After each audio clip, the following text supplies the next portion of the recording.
Okay, again, some very important announcement for your lab test 2, okay, which is going to happen next Friday, right? Not this Friday, but next week. So you got more than 1 week to get prepared. There was a forum announcement last Friday just about what you should do in order to get it prepared. 2 things, let me mention quickly, in case you haven't looked at that. You really want to get started with this particular one. Number 1 is going to be about ETF. Number 2 is going to involve a new design pattern that we rely on you to study on your own. Of course, you can ask me questions when you got problems. It's called undo redo. It's a very useful design pattern which is going to exploit polymorphism and dynamic binding a lot. That's why once we finish the review in this first half today about inheritance, you will be able to do it. Okay? And let me show you how you can get to the reading. If you go to the course wiki, once you log in, you will see this tab under SVN and slides. If you click on that, and then you're going to see under readings, and then OOSC2. You have to read chapter 21. Okay? It's a chapter there. You don't necessarily have to read the whole chapter. Read just enough to get a concept so you can complete a programming challenge or design challenge. So the second component there is about you have to go to the GitHub. So how can you get a link? If you go to the course forum over there, from last Friday, so there was an announcement there called Lab Test 2 preparation. If you go there, let me show you. If you go to the link, there's a link here about GitHub, right? So this website here contains the challenge for you, okay? Complete it using the undo redo pattern that you study in the chapter, and then you will get prepared for Lab Test 2 next Friday.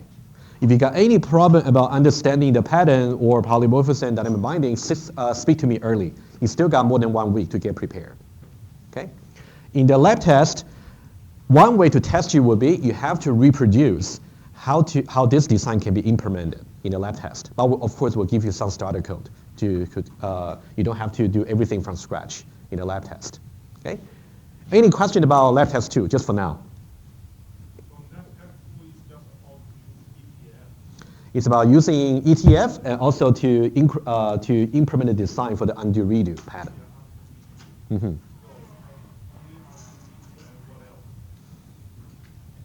ETF, undo redo, and whatever IFO basics you have picked up so far. So it should be no surprise to you. Okay, right? You can ask me more questions on Wednesday or during my office hour. Okay, but I will urge you to get started at least from for the reading as soon as you can. Okay. And then complete a challenge. Any questions you have, let me know. Okay. Sorry, say that again? You for lab test 2? No, you don't have to draw any bond diagram for lab test 2. Okay? No, negative. Okay, for the first half, I would like to really finish reviewing the inheritance. By going a little bit more from the abstract point of view. I will still go over examples to give you enough idea. The rest, you can study the slides and let me know. Okay, before I get to this particular part about polymorphism for feature call arguments and also return value, those will be hopefully quick. Before that, I would like to finish the topic about casting, okay, which is really important. Let me, again, very quickly, from last Wednesday, what we did was we say, if you simply want to get this particular assignments over here, you can see the static type for Jim is simply students. Static type for RS is actually resident students. Okay? You can see S is not a descending class of RS. So that's why this assignment here will not compile, even though the dynamic type for Jim is really resident students. Okay? In this case, you as a developer, if you're really sure you want to assign I want to execute such assignment, you can do it by using a cast. Okay? The way to do it is by using a syntax like this. Okay, let's write it down. Okay? What you want to do is use a check assertion, or you can use if statement. I explained the difference between them at the end of last Wednesday. You can check out the recording. Okay? The way to do the casting would be you would do a check assertion here. You say check, then, and also end over here. Okay? At the moment, Jin was created to be a resident student. Let me just write it down. Okay? Jin is now pointing to dynamically a resident student's objects. The actual value here is not important for the illustration. Okay? And don't forget the static type of Jin is simply students. What I want to do now is before I do the cast, I would say attached. Attached simply means it is pointing to some objects of this type.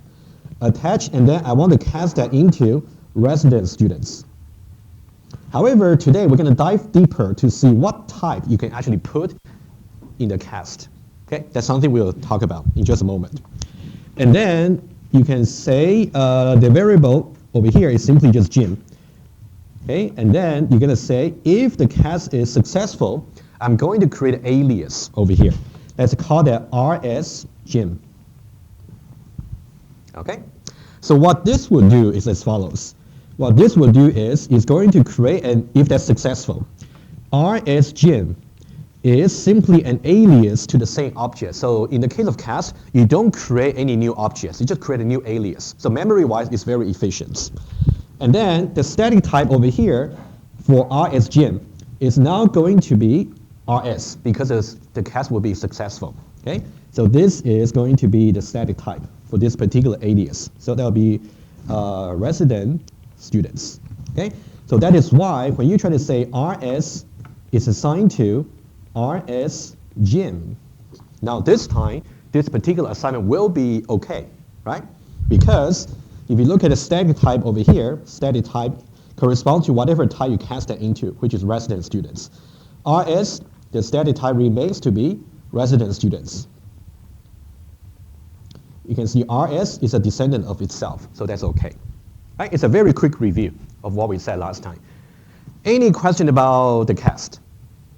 The most important thing, again, let me mention quickly. Number one, you're not creating a new object when you do a cast. You're just creating an alias, in this case, rs Jim. Number two, the new alias you're creating, hopefully, is going to have a different static type for whatever purpose you want within the check assertion block. Questions?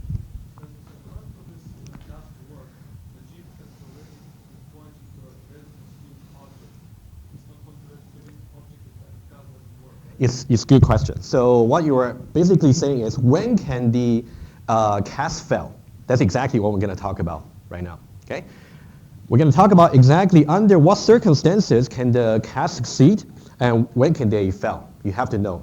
Okay. Okay. Question. Alias, yes. When I say alias, I mean you're just duplicating the address. You can think about, okay, alias, just in case you forget about this particular word, alias simply means just another name for the same objects.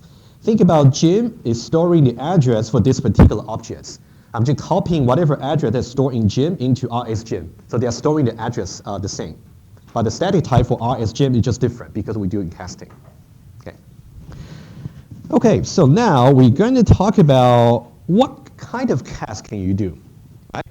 Thinking this way, remember I mentioned, whenever you talk about static type, right? Static type, for example, the static type for the new cast objects, you're basically modifying expectation from the compiler's point of view. But now, in terms of modifying expectation, you might make the expectation more, or you can make the expectation less.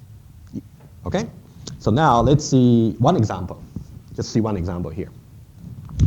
Let's say I declare a variable here. For example, let's say Samsung. Okay, so I'm identifying this particular spot over here. Okay, you know what? Let me make it a little bit more interesting. How about this? Doesn't matter. Let's say this spot over here. I'm saying, let's say a phone P is declared to be Android. Let's not worry about dynamic type just yet. Let's not worry about it. Okay. So this Android here is going to be the static type for P, and it will never change. But now, since we know how to do cast, we can now think about what classes we can cast this particular P into. Okay? So you can either cast upwards, or you can cast downwards. Okay? What do I mean by that? So when I say cast upwards, let me use maybe green over here. So you can see currently I'm not in Android over here. I can go with the ancestor link and then I can cast into smartphone. I can do that. Okay? I can also cast downwards to any of the descendant classes, the pink one. That's what I can do. The green one is so-called upward casting, and the pink one is so-called downward casting. Okay? Now, question for you. If I do upward casting, is the alias I'm going to obtain going to have more expectation or less expectation? Less, right? Because I'm going upwards to the ancestor, exactly. And similarly, if I try to do downward casting, I'm going to have more expectation. Compilation-wise, if you do upward or downward casting, they all work. Okay? Whether you get a class cast exception like in Java is another story. We're going to take dynamic type into play. Okay, let me just write it down, and then we'll see example in just a moment. And now, basically, you can either do upward casting. Upward casting, in which case you're basically restricting the expectation. Restricting expectation. Okay, we're going to see example in just a moment. Or you can do downward casting to any of the descending classes, in which case you're going to widening the expectation. Okay? Either way. Now let's look at how you can do this, either upward or downward. Let's see example right away. Okay, the same hierarchy. And I will go back to the general case in just one moment to summarize at the end. Okay. Let's say I have the following setup, the same inheritance hierarchy over here. And then let's say I declare my phone over here to be type iOS. Okay. So let's say my naming convention is for the static type, I always use green. Okay, let's say. So now for iOS, this will be the static type over here. And for dynamic type, I'll always use pink, let's say. Okay. Now, what about this? The first slide is just a quick check. Is this particular creation statement valid or not, compilation-wise? Is it okay? It seems to be okay, right? Because now you can see what we intend to assign as the dynamic type is over here. iPhone 11 Pro, which is over here. And this is a descending class of iOS, so this is okay, right? As to why it should be a descending class, you can refer to the lecture from last week. We talked about it already. Okay. Let's say we have fixed this, okay? I mean the static type for my phone to be iOS. Let's try to see what kind of expectation we can modify into using a cast by creating some alias. You can create as many aliases as you like in different scenarios. Before we go for that, let me ask you first question here. As is, my phone over here having the static type being iOS, and also having the dynamic type being iPhone 11 Pro, right? Let me just erase this part here just to make it cleaner. Okay, let me just erase this part. Okay, we got static type and dynamic type. What features can I call on my phone? What would be okay? Apparently, iOS is over here, static type. It defines the expectation, right? Which means everything is in this class, surf web and FaceTime, and also along the ancestor path, all the features I can call. All the features below I cannot call, right? They'll be beyond my expectation.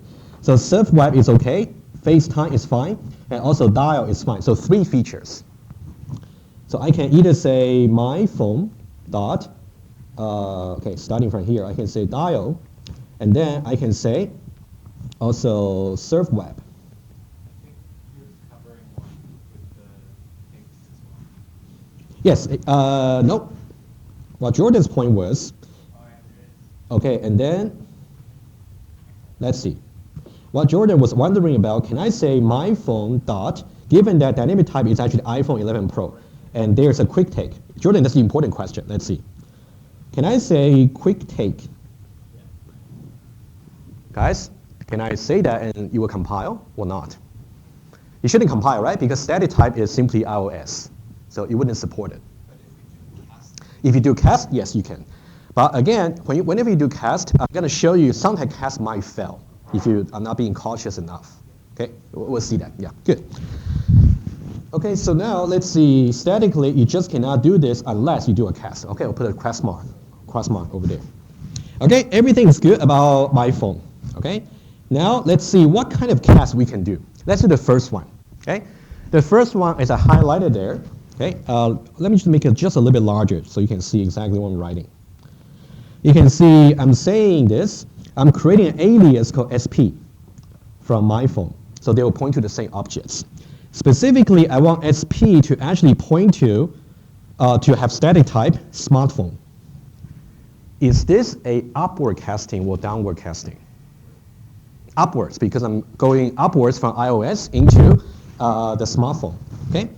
What's more important to realize this? Okay, you can think about iOS over here. This is the static type of my phone.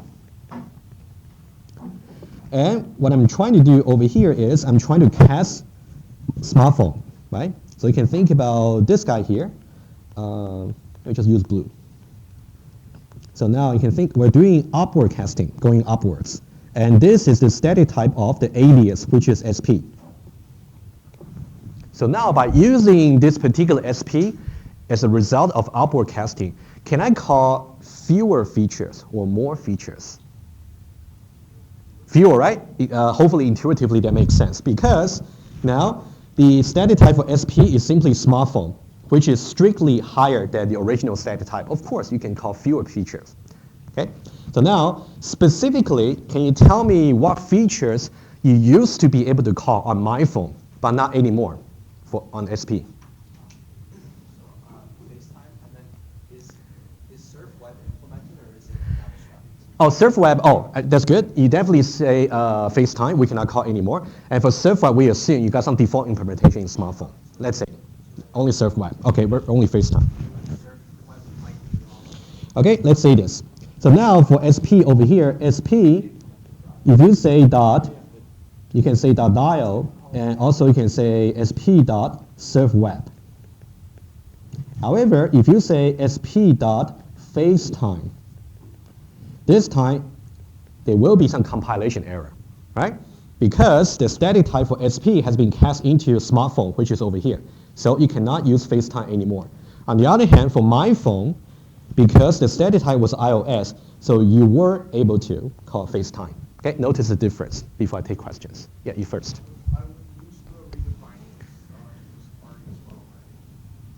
Safari over here, there's no.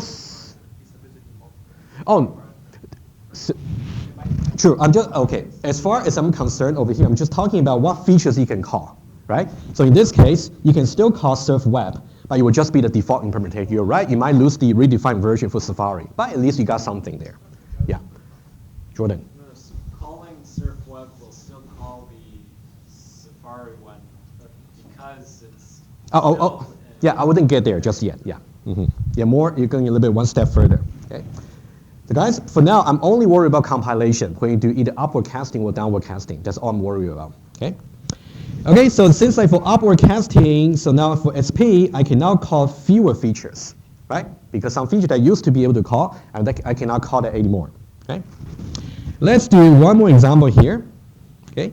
And of course, if you try to execute this cast, it will be okay, right? Nothing wrong. Either you do upward casting or downward casting, both are fine at the runtime. Let's do this one here. Okay. That one seems to be a downward casting. Seems to be. Let's see why. So now you can see again. This is the line I'm trying to do. Okay. So now let me just indicate what we have got so far. Think about here. iOS was the original static type, right? So this is static type of my phone. And then we are trying to cast that into iPhone 11 Pro, and then we're going to have an alias called iPhone Pro, i11 Pro. So what I would do is I'm going to use maybe blue. iPhone 11 Pro is exactly over here, so this is the static type of the variable I'm trying to create, IP 11 Pro. Okay, any question up to now? In order to decide which feature you can call, you got to see what's the type I'm trying to cast into.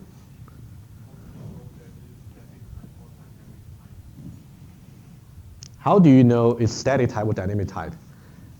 So static type is when you declare. Dynamic type is when you have creates. You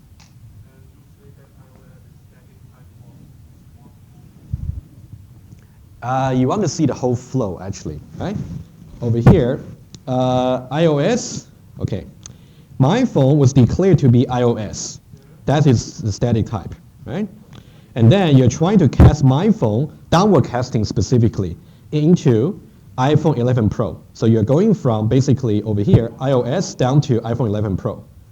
And then you create an alias called iPhone IP11 Pro. Right? So these two variables support different expectation. Okay? Yeah, try to review this kind of picture more carefully because that will be useful. Maybe when you, especially when you got inheritance hierarchy. Okay, and similar question. Now, if I compare my phone over here, the original variable over here, versus IP11 Pro, okay? You can see now we got two variables that we may want to use. They are just alias. They point to the same objects. But from the compiler's point of view, they have different expectation.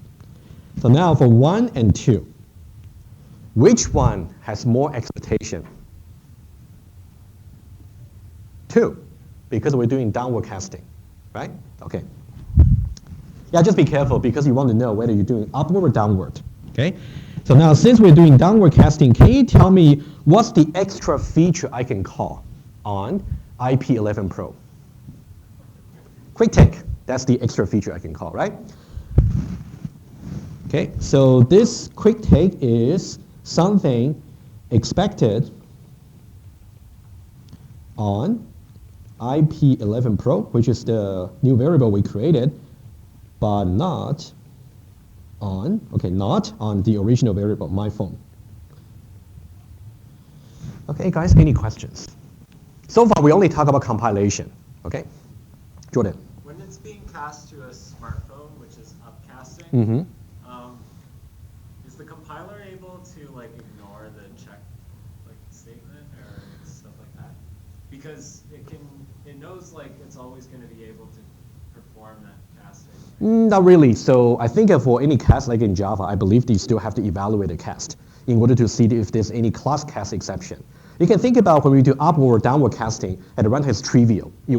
Like in Java, like you don't even know if the object might be null, right? But because of the void check in the idle. I think for the compiler's point of view, they simply just try to check to see whether you're trying to cast into upward or downward. Yeah. So if the check fails, you just go to the next line. If the check fails, okay. So that's something we're going to talk about in just the next slide. Okay.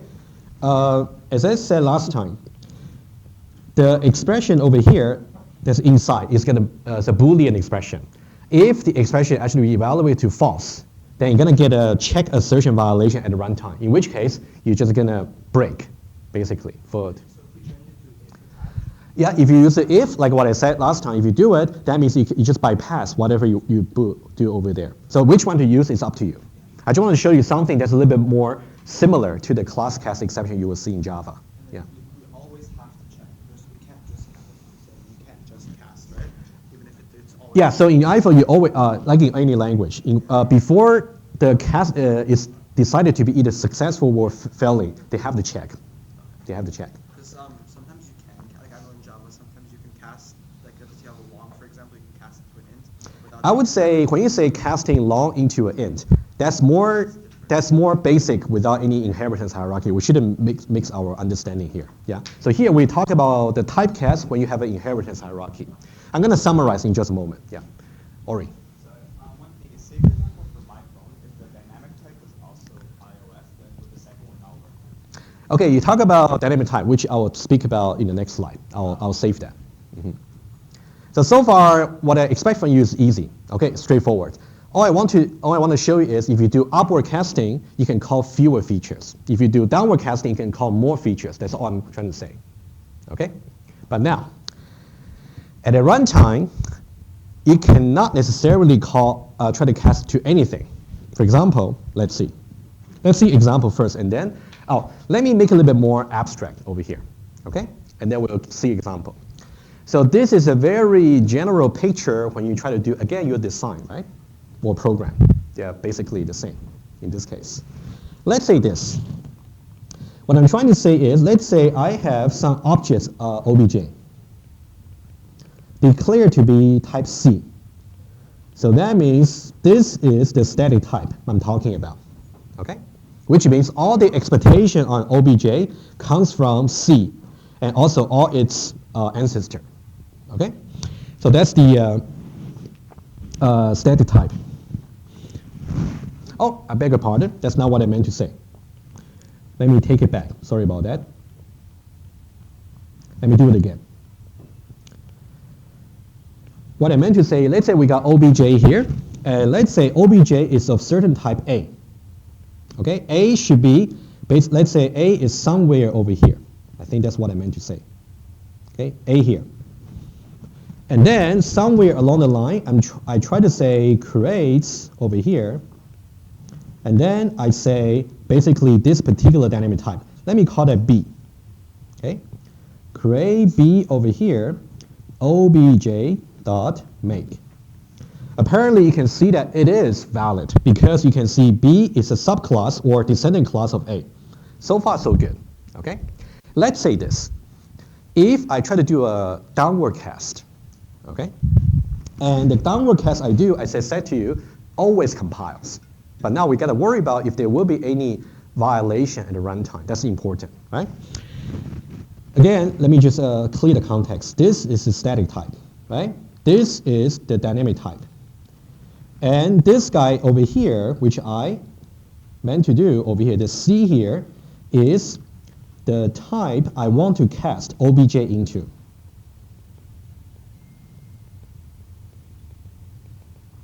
And the way to write it is simply say, I want to cast, okay, sorry, I just meant to say obj over here, okay?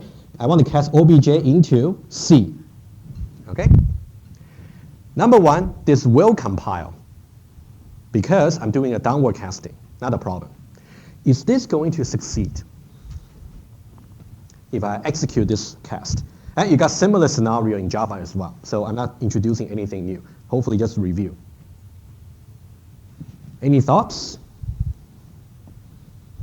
Let me just write this down first of all. Okay, number one, casting obj down to D. Oh, sorry, C. Gotta be careful. C over here down to C compiles because it's a downward cast. Okay, either upward or downward will always compile. But number two, what about at a runtime? For those of you who are familiar with Java, you can also try to answer because nothing different. Jordan. So for it to compile, the dynamic type of obj must have C as an ancestor, and in this case, it's clearly not. So. When you say not, in order not to get any class cast exception, that should be the case. So when you say compiles, yeah, right? Yeah. Okay. Anyone else? Yes.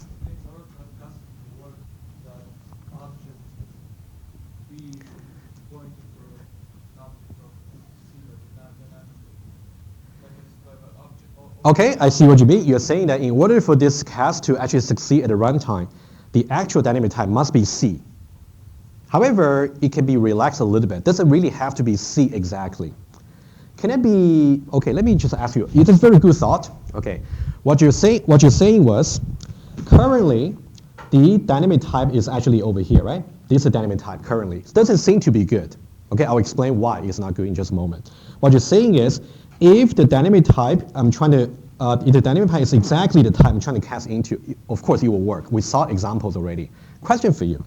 What if the dynamic type is actually C's descendants? Would it work? Why? Why would it work? Exactly, because descendants of C, the type I'm trying to cast into, can definitely fulfill C's expectation. So we prove counterwise, because if you got the dynamic type over here, if the actual dynamic type for the object is actually C's ancestor, it's no guarantee this particular dynamic type can fulfill the expectation on C. So that's why it will fail. Okay? Guys, let me write it down briefly. But this is a very important slide to realize, because in order to get your cast to compile, it's not a big issue, either upward or downward. However, you want to avoid, as a programmer or designer, any cast violation at the runtime. You have to make sure you cast in a careful way. I'll write it down in just a moment. Question? So is it good to cast one or two, like one level maximum up or down? I would say, again, which class you want to cast into is completely up to you, as long as you're being careful. I'm just telling you the rule.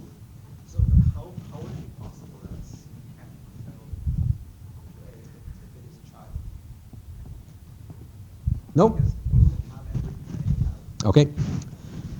Let me just make this, before I take your question, okay? Let me just copy this particular one here.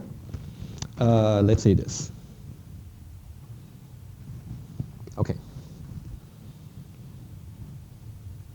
Can I possibly get this diagram? Okay, let's say this. Let's say this. Let's say this guy over here is A, okay? So this is a static type for the objects.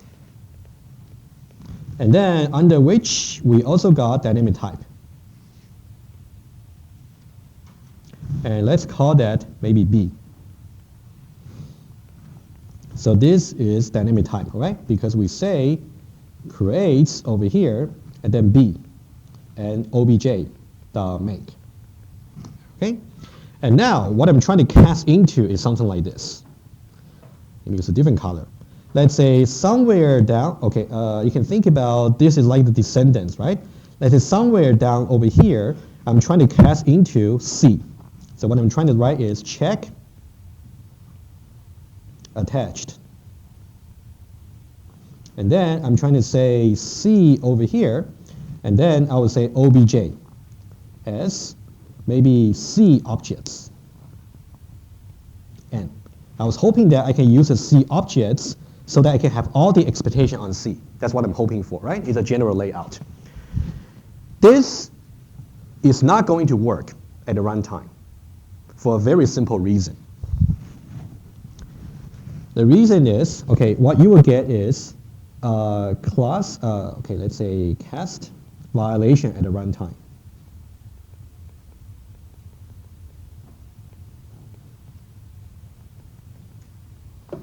Because this particular C objects over here, C objects would be expected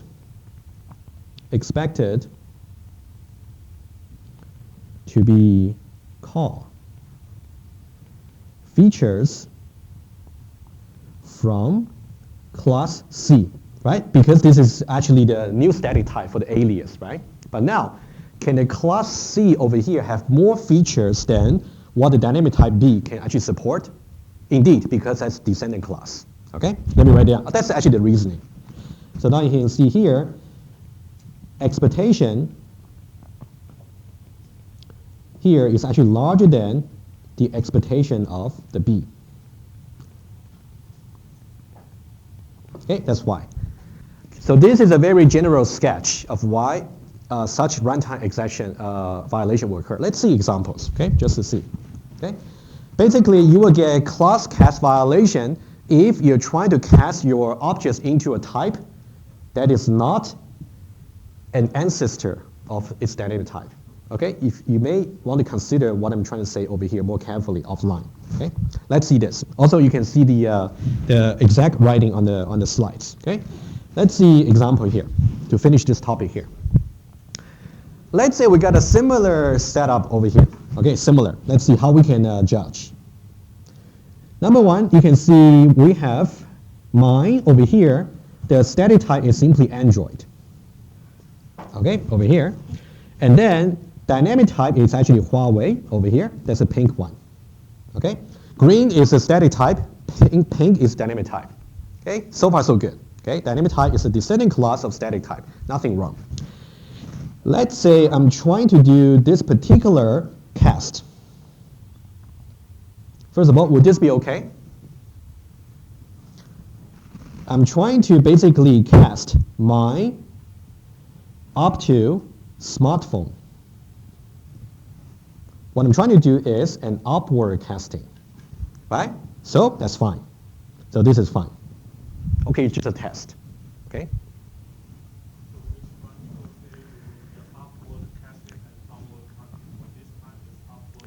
Upward casting is always fine, yes. But downward casting, you have to be careful. Downward casting, you might downward cast too low, in which case your dynamic type can actually not support the expectation. Let's see. So this one just to mention that quickly. Okay, let's see another one here. What about this guy here? Okay, similarly, we still have Android being the static type. We still have Huawei over here being the dynamic type. What I'm trying to cast into right now is over here, into Huawei over here. Do you think this is okay? First of all, is it the downward casting or upward casting? Downward, very good. Downward into here. And in this case, you will also be fine at the runtime because the dynamic type and also the type you're trying to cast into happen to be the same. That's safe. Okay? Let's see the next one, which may not be okay. The next one goes like this. We got two more to actually show you violation. So now for the next one over here, you will see, first of all, static type and also dynamic type over here. And we are trying to cast into Samsung. Okay? Now, is this going to be fine at the runtime? No. This is not going to be good. Let me just finish that and then I will, yeah. Okay, this guy here, so what we will get is runtime violation. Because the dynamic type, which is Huawei, cannot support the expectations on Samsung, which is what we are trying to cast into. Okay, hopefully you got it. Ori, you got a question? It's a very good question. In iPhone, it will work. In Java, it wouldn't compile. I tell you what, that's the only, let me summarize that at the end. I'll do that, okay? The good thing is, in iPhone, whenever you do casting, you will always compile. But in Java, there are certain scenarios you wouldn't compile. I'll explain the difference in just a moment. I'll summarize that, okay? But under what circumstances you're going to get runtime assertion, runtime violation, or class cast exception is the same between the two languages, okay? Okay, guys, let's see a final example before I make a summary to you, okay? Let's see a final example. How about this guy here? Okay, let's say this. Again, we got a similar setup here. So we got Android over here, static type, and also we got Huawei dynamic type, and we are now trying to cast into Huawei P30 Pro, which is over here. It is a downward casting, right? Now, it's going to compile, but at the runtime, are we okay? No, we're going to get a violation because the type you're trying to cast into Huawei Pro, P30 Pro requires some feature zoomage over here that cannot be supported by Huawei. Right? That's why it will be a violation. Okay? Let me just write it down, and then I'll summarize the difference between the two languages quickly. Cannot be supported by Huawei over here. Okay, when you see the notes, you will see.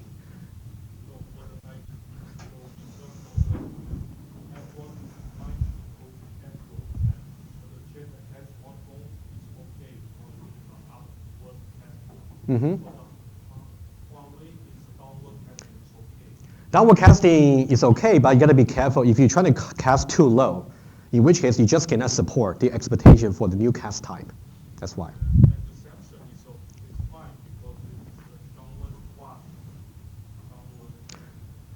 Again, we talk about either compilation or we talk about runtime, right? In this case, runtime is not good because the type you try to cast into cannot be supported by the dynamic type. Question first, yeah. Redefine, I wouldn't go to redefine. Redefine simply means whatever you inherit from your parents, you try to redefine its behavior. That's more about dynamic binding. I will leave that for now. So now we only talk about casting, right? There are orthogonal issue here, independence. Question. So zoomage was supported at a Huawei level instead of the specific phone? No, actually, no. Zoomage, for this particular example I'm trying to show you, the reason I mentioned zoomage over here is because it's newly introduced by this class. But if that was a Huawei thing instead of a Huawei P30 Pro thing, all of them failed because you can't cast. Like, could you still do the do create Huawei mine.make if Huawei had You're talking about hypothetical example, right? Yeah, I'll leave that offline. Yeah, that can take some time to set up. Jordan. I think his point is that Mm-hmm. if there are no new features by the lower level classes, yeah, so it doesn't matter. You still can't cast downwards if you're not of the correct type.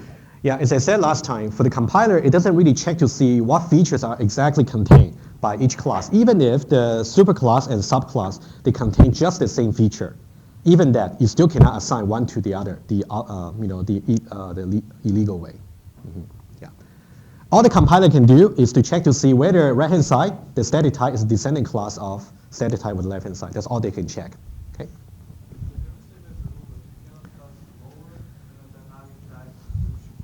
Exactly. Let me write it down. What's the rule? Rule for avoiding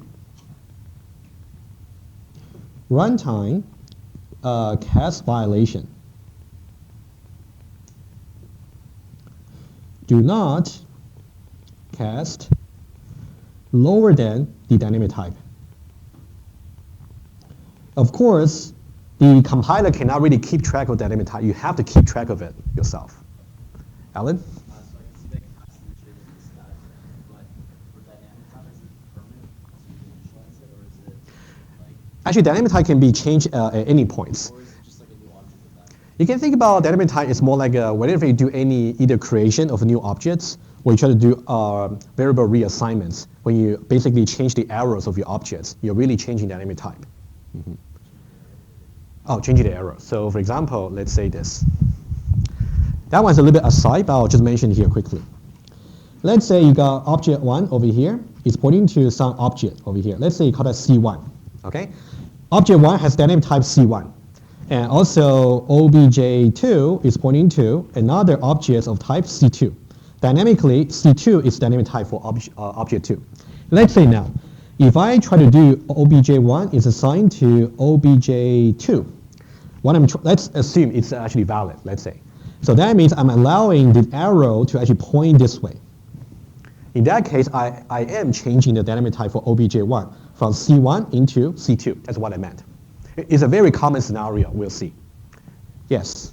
Casting is only temporary, it's only available from chef and as soon as you leave that part of the code, that object is it still casted to another type, or there's not present anymore? For example, like we have like Jim is a student and we cast a residence. After we leave that code, which is check all the way to the end, it's still. Yeah, so I can see what you might be confused. Let me just refer you back very quickly. Remember what we said before was, let's say, let's go back to the very original example, right? When you try to when you say you want to try to cast Jim into resident students and name the new alias RS Jim. Oh, sorry, not here. Sorry, let me say it again. You try to cast Jim into resident students and name it a new alias called RS Jim. We are not modifying the static type for Jim. Jim's static type always remain the same. We're just creating a new variable of a different static type, and they point to the same objects. We cannot access a variable outside of the state, right? Oh, I see what you mean. So here, okay, maybe something I didn't mention. Of course, let's say the scope for this particular RSGym is only within the check. Yes. If you try to use RSGym outside the check, no, you cannot do it because outside the scope. Yes. Good point. Good. Yeah. Okay. Sure. What about it?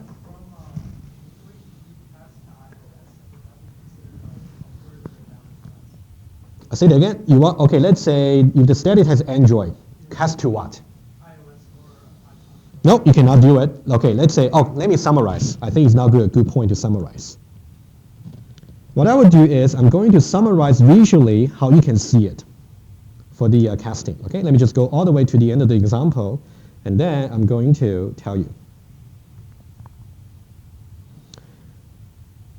Okay, let's say, again, let's use this hierarchy here.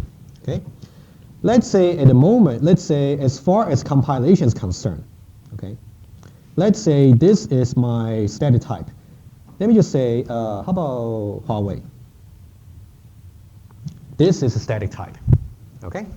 Now, in order to make a compile in IFO, you can cast to any class, either upward or downward, including to a class that's not even your ancestor or descendants. Okay. In iPhone, you can cast Huawei and also into iOS. You can see iOS is neither an ancestor nor descendants of iOS. You just allow it. Okay. Let's say this. Let me summarize. What should you cast into? What should you, right? So now let's say this. Along the way, you have basically, this is your ancestor path. The green area is upward casting.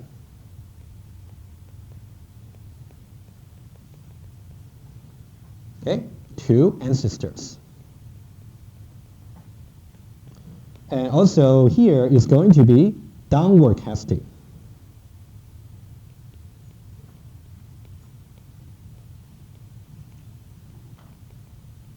Two descendants.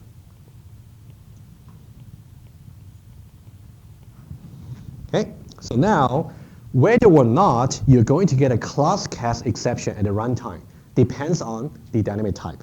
Okay, so now let's say this.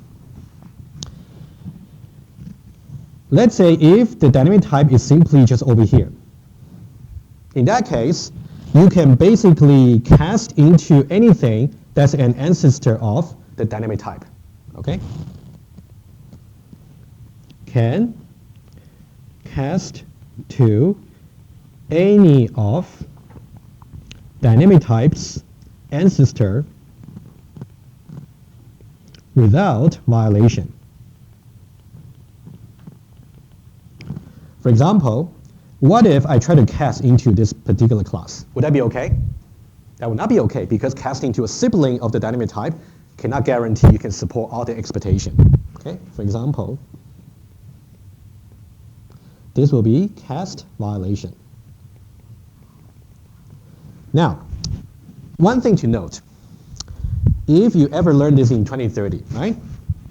In Java, if you try to cast from Huawei into some classes, for example, over here, or over here, the orange one. The orange ones over here, they are neither ancestors nor descendants. Okay, right? Agree? The green, the orange ones. Every time when you actually got a particular static type in a hierarchy, you can definitely divide all the classes into three categories: either ancestor, descendants, or neither. Okay. In Java, if you try to cast, okay, let me just summarize the language difference, right?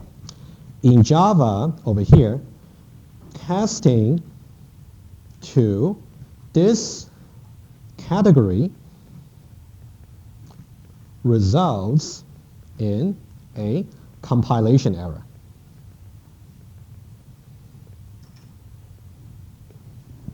You just cannot even execute the code. On the other hand, for this course, let's say iPhone, they will still compile. That's the discrepancy. But for this area, we wouldn't test you on that. That's a bit tricky, so just for your knowledge, right? Okay, so that's about casting. So I would say review the slides and then also review the example, and any part you got doubts, speak to me. Ring. Can you send to smartphone and then to an iPhone? Smartphone and oh yeah, sure. Of course you can.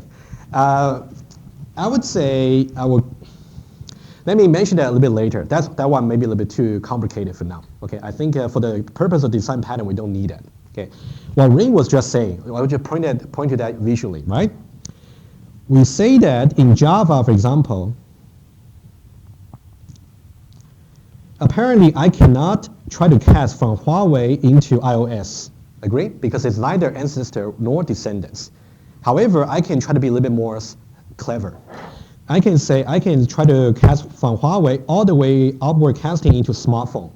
And then I will cast downwards from smartphone into iOS. It's doable.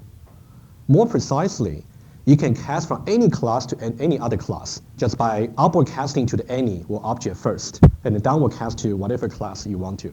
But that one's a little bit more advanced. Okay, if you want to find out more, speak to me after class. Yes?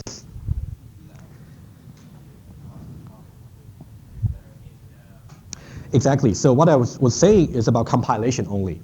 Apparently, at the end of the day, the moment of truth will be when you try to execute the cast. If you cast into a class for which your dynamic type simply cannot support, of course you got violation, for sure. That one wouldn't go away. Okay. All right.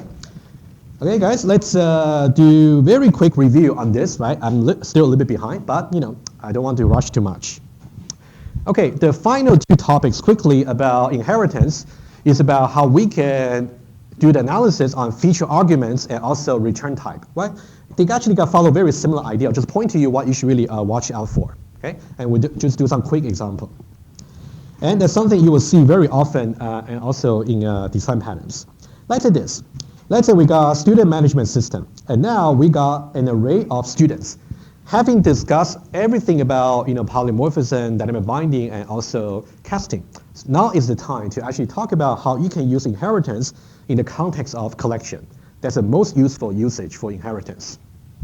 Let's say this. If I declare SS to be array of students, okay? Now I want you to, number one thing to notice, right? Let me just switch to here. That will be the basis for arguments later. When I declare SS to be of type array of students, I'm saying the following. SS at, starting from 1. SS at position 1, SS at position 2, and etc. What are their static type? Students, agree? Because I say array of students. That's a very important thing to realize, okay? So they all have static type students. Okay, that one is very important to realize. Okay, so now let's say this. I have 3 different commands over here, and then you can tell me whether they should compile or not. Okay, the first one, add students. Second one, add resident students. The third one, add non-resident students.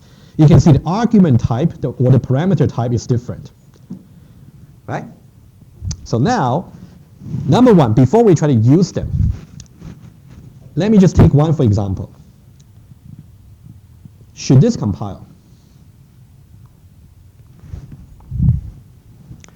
Basically, over there, what I'm trying to do is I simply say I want to assign RS into the first slot of SS. Again, sorry, I meant the indices should start with 1, but let's say start with 0, just for this example. Okay. Should this line here compile? Usama? Should it compile? You tell me. Here, specifically, I want to know whether this phrase over here, whether this assignment should compile or not. That's all I want to know. You thought yes? Why?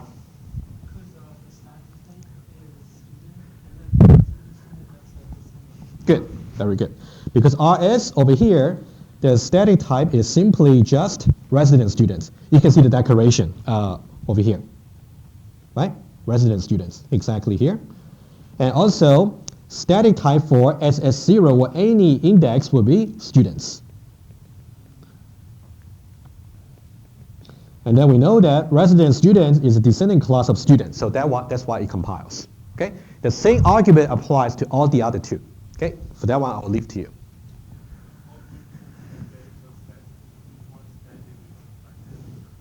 Again, static type is when you declare the variable. So over here, you can see you declare SS to be of type array of students. So that means every element in SS should be of type students, right? Also, when you declare the parameter RS over here, it's saying statically it should be resident students, right? So that's what I meant. So now what we want to figure out now for feature argument, yes, take a. So if we change the second add RS, if we changed RS to be a type student and then casted it to be a resident student, that would fail? If you try to do, you know what, ask me this after class, okay, and then I'll try to, if you say worth mentioning, I'll mention it next time. Okay, good. Now what we want to figure out is something like this. From the client's point of view, if we try to do, let's say SMS is simply some objects of type student management system. What we call add S, add RS, and add NRS. And then we simply pass on object O over here.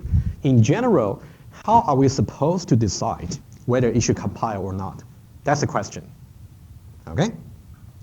And in order to answer this question here, there's something we have to make sure you're okay. Remember pass by value back in 2030? Anybody? Remember what pass by value is? Okay? In case you don't, you can also refer to the slides. Okay? Basically, let's say this. Let me just, you can see the slides there, but I'm going to show to you. Okay? Let's say, for example, over this. Okay, let's say this. Pass by value tells you this. You can see, let's say I'm trying to call over here. Add s, which means I'm calling this particular feature over here, this command. Okay, I'm calling this. And then I'm passing as arguments O, so this is so-called arguments. And then you can see the way we define add s is simply just say s and then students, right? S over here is called parameter. And pass by value actually tells you the following. When you are trying to call a feature or method, what you're trying to do is you're saying parameter is assigned to arguments. Right? That's basically pass by value. In this case, we're basically saying s should be assigned to O. That's pass by value. Guys, are you okay with this particular assignment over here? Okay, let me just make it more explicit because that's all you need to watch out for this particular call. Okay? Let's say, for example, add s of type students. So this is from the supplier's point of view, right? Supplier, okay, that's how you define how you declare the command. And from the client's point of view over here, so now if I say rs of type resident students, let's say, and then let's say I create that already somehow. And now if I say student management system dot add s, rs, right? I'm talking about client versus supplier. Should this particular line compile? Should it? I heard yes. Okay. The reason is having this particular feature call. Implicitly, you're going to say s, the parameter, is assigned to rs. As soon as you understand such assignments, you will know the right-hand side has a static type. That is the descendant class of the static type of the right-hand side. Right? So call by value is very important for this particular topic. Okay. Any question about this? We okay? Are you sure?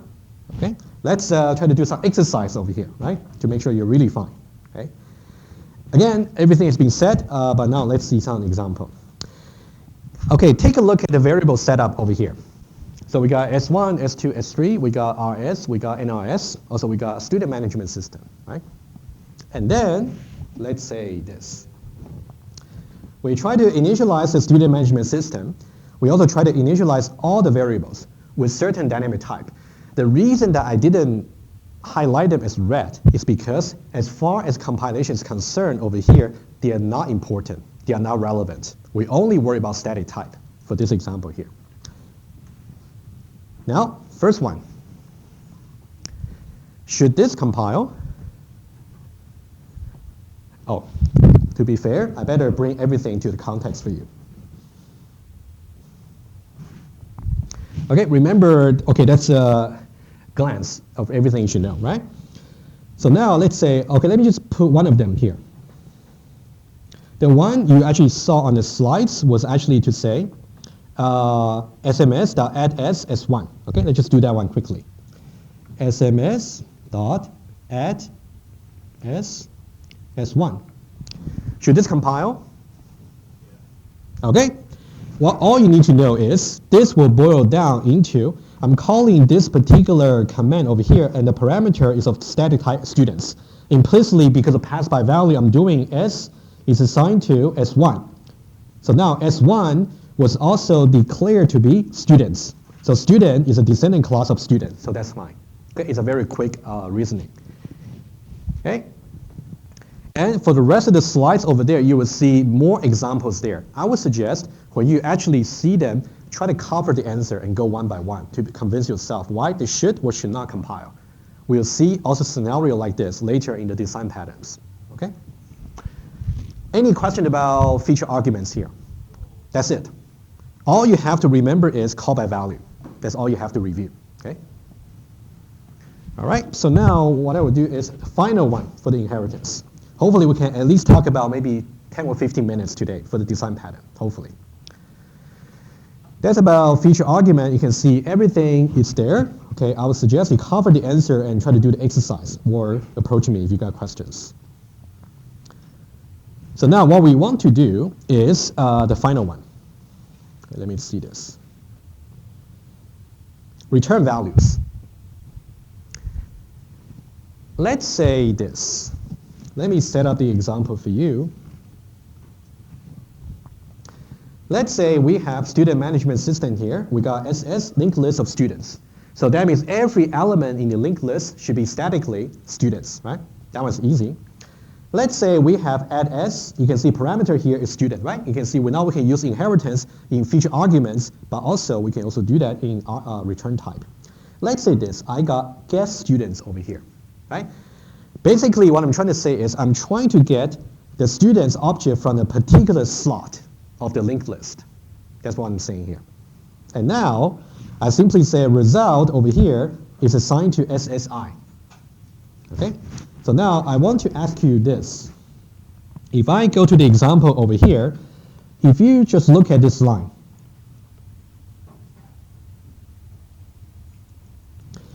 how do you argue that this should compile? How do you argue? And once you know how to argue about it, you also get the essence about return values. Okay? First of all, we know that for SSI, over here, SS was declared to be a linked list of students. So every element there should be statically a students. So static type for this is students. What about result? What's the static type for result? Students, how do you know? From where? Declare, exactly. That's exactly what I wanted to hear. So result was correspond to whatever I declared that to be. So static type is, so this is static type of result. Okay, that's also fine. Okay, so now student is a descendant class of student, so that's fine. Now what we want to know is, we're going to trace code a little bit to see how this particular so-called polymorphic collection is going to return different objects at runtime. Let's see that quickly. Okay. So what I would do is I'm going to trace the code very quickly. It's not very long. Okay, let's do that quickly. Let's say for the first line, I'm trying to create RS, and then RS basically is a resident students. So RS is now pointing to a resident students object. Name is Jim. And also set a premium rate to be 1.5. Okay. Initially, the courses will just be empty. Okay, it's a resident students. Okay, you can see so far we have not added a student into the student management system just yet, but we will eventually. Okay, the second line over there we say create nrs.make Jeremy. So nrs is now pointing to a different object over here, and then for that one it's going to be Jeremy,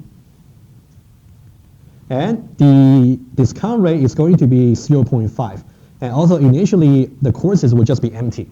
All right. You will see the complete coding in the slides. So now what we want to do now is to create a student management system. SMS, like that. And then initially it simply got SMS, it simply got empty collection of students. And then we're going to add one by one. Okay? And remember that for the student management system, the collection there, statically, every element is students. But what about dynamically? What can be the dynamic type for each element? It can be basically any of the descendant classes of the static type. So that's the most important concept to grasp over here. So now in this case, if I say over here, if I say sms.addS, rs, What I'm trying to do is I'm saying for the first students, I'm going to add RS over here. Okay? And then sms.add_s, calling the same command, and then NRS. So I'm saying the second students here should be pointing to here. So now we have achieved something very fundamental, right? Let me tell you why it is fundamental. I'm going to put here SMS, let's say indices 1 and 2, let's say, at position 1, and also SMS at position 2. And now what I want you to tell me is this. For each one of them, is they're referring to certain objects, right? I want you to tell me what the static type is, and also what the dynamic type is. And you will see my point. It's a very small example, but it does illustrate something very fundamental for us. Okay? What about we worry about static type first? What about the static type colon? Justin? They're both students. Why?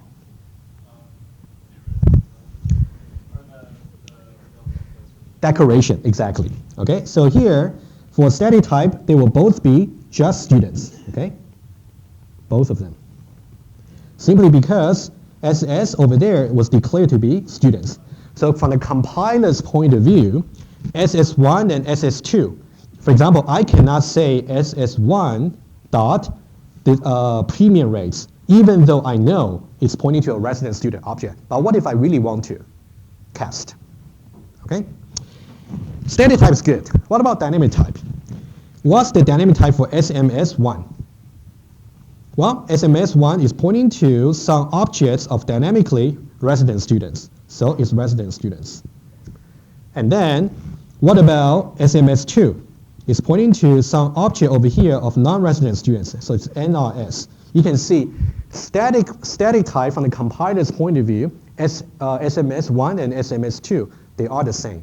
They're both students, which means the expectation on every one of them is the same, what feature you can call. However, dynamically, they are different. Okay? More precisely, so these are descending classes.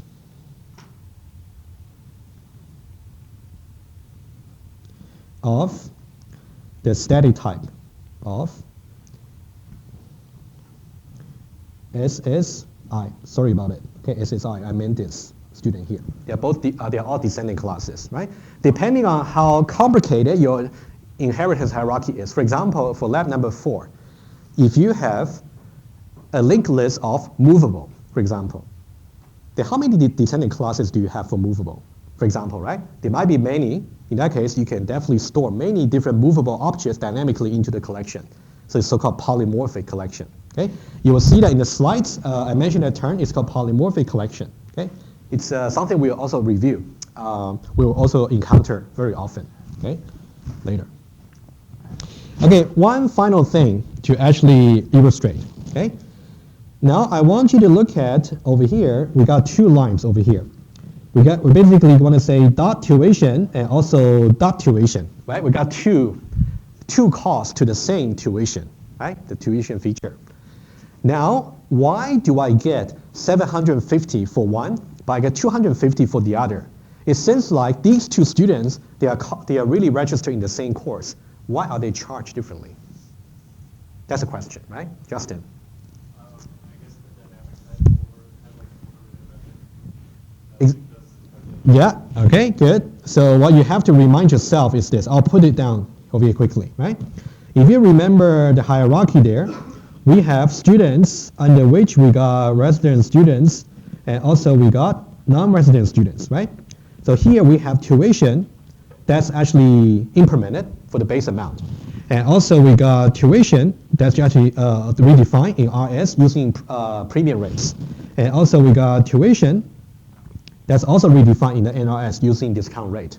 So now, when we try to call get student 1, okay, tuition here will compile because it's defined in the ancestor class, guarantee at least one version will be available.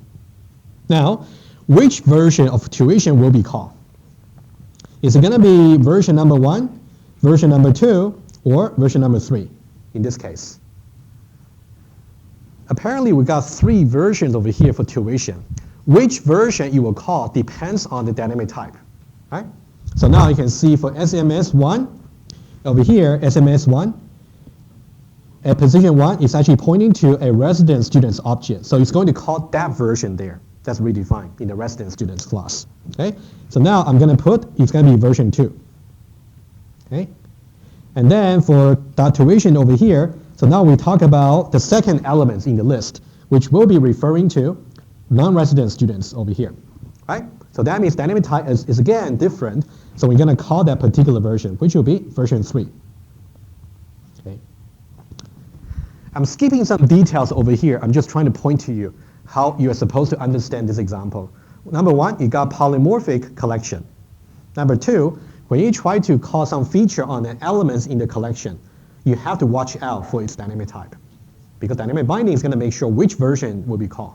Yeah. So what error would you get if you, like, for example, for the resident student called discount? So for example, over here, let's say for this particular one, right?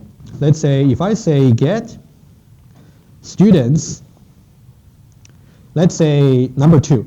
I know that it's dynamically pointing to some non-resident students. If I say this dot discount rate, it will not compile, right? It will not, negative. Because as far as the compiler is concerned, what will be the static type for get student 2? Right? Exactly. More specifically, it's defined right here.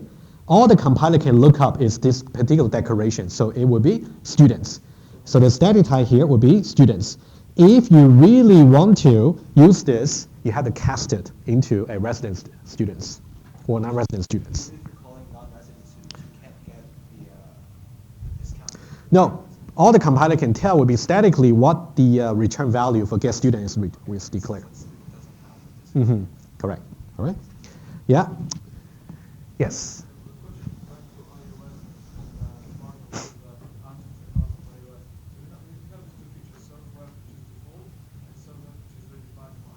Mm-hmm. When we customize password smartphone, it's gonna call by default, like each activation of the item. What you're asking was this, in general. Let's say I have A here, I have B here. Let's say I got feature F, I got feature, let's say plus here, also plus plus, redefined, right? What you're asking was, if I say objects is of type A, let's say, okay?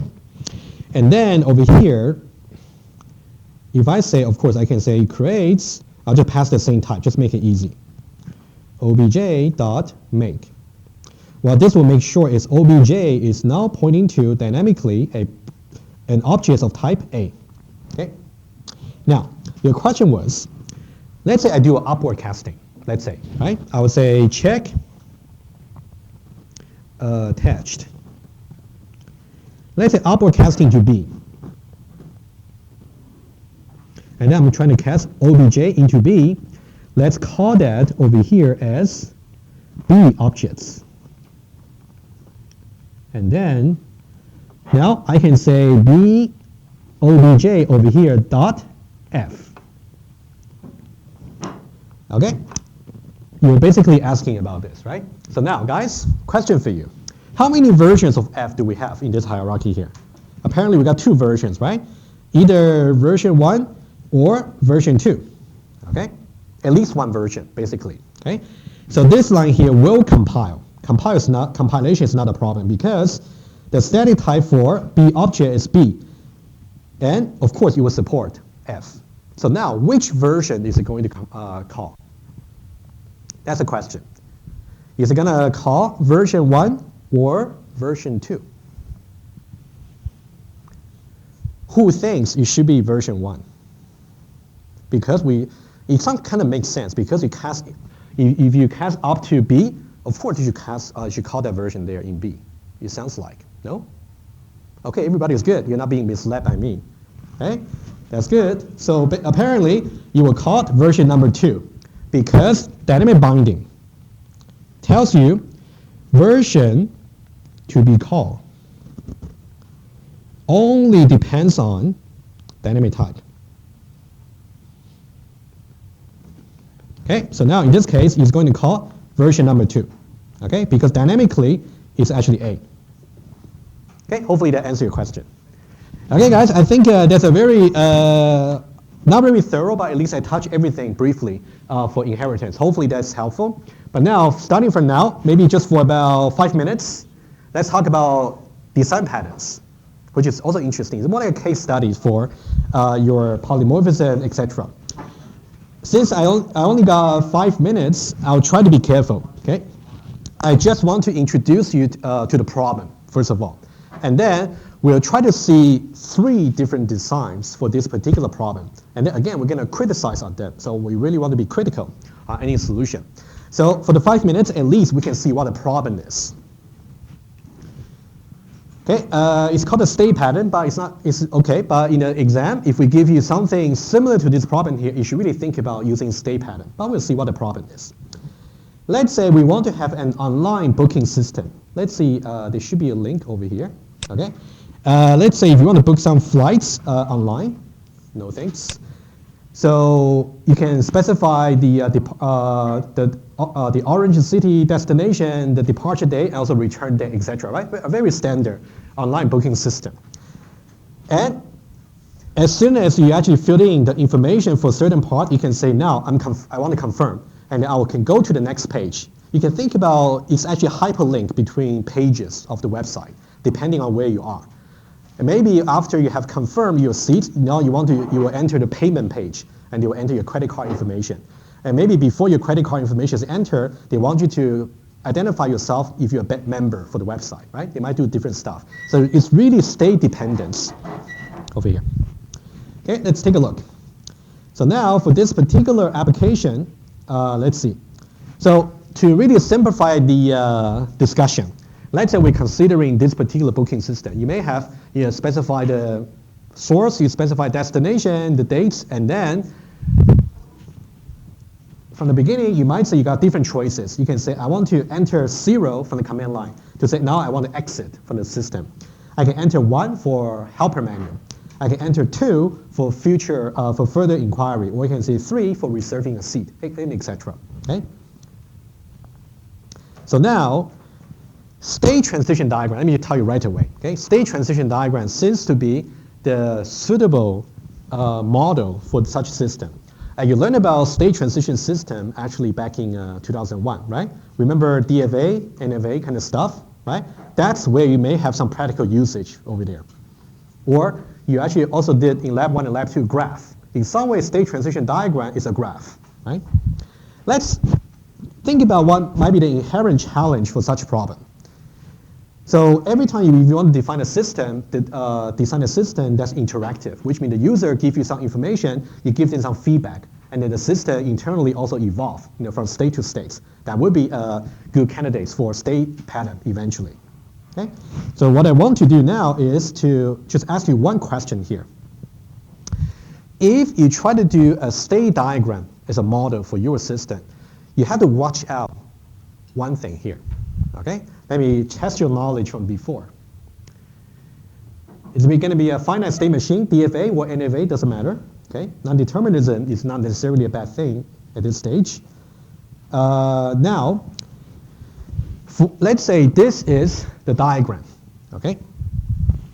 And then I'll go over the detail for this diagram here. And let me ask you this. If I have n states, right, in my system, n can be very small, n can be very large. What's the maximum number of transitions I might have in my system? You see what I mean? For example, if you got 10 states in your system, so now the complexity of your system depends on how many transitions you have in your state, right? If I got n, let me summarize this, and then we'll continue from next time. Just give me 30 seconds, okay? Let's say here, if this is my finite state machine, I have n states, let's say, right? I got this, I got this, I got this, I got this, right? So now, how many transitions do I get maximum? Anyone? You should have learned this in 2000 and 11, I guess. N squared, okay, good. So that means when you actually choose to work with the state pattern, you got to watch out for the complexity of your transitions, which we'll talk about. Okay, I'll see you on Wednesday to continue with this.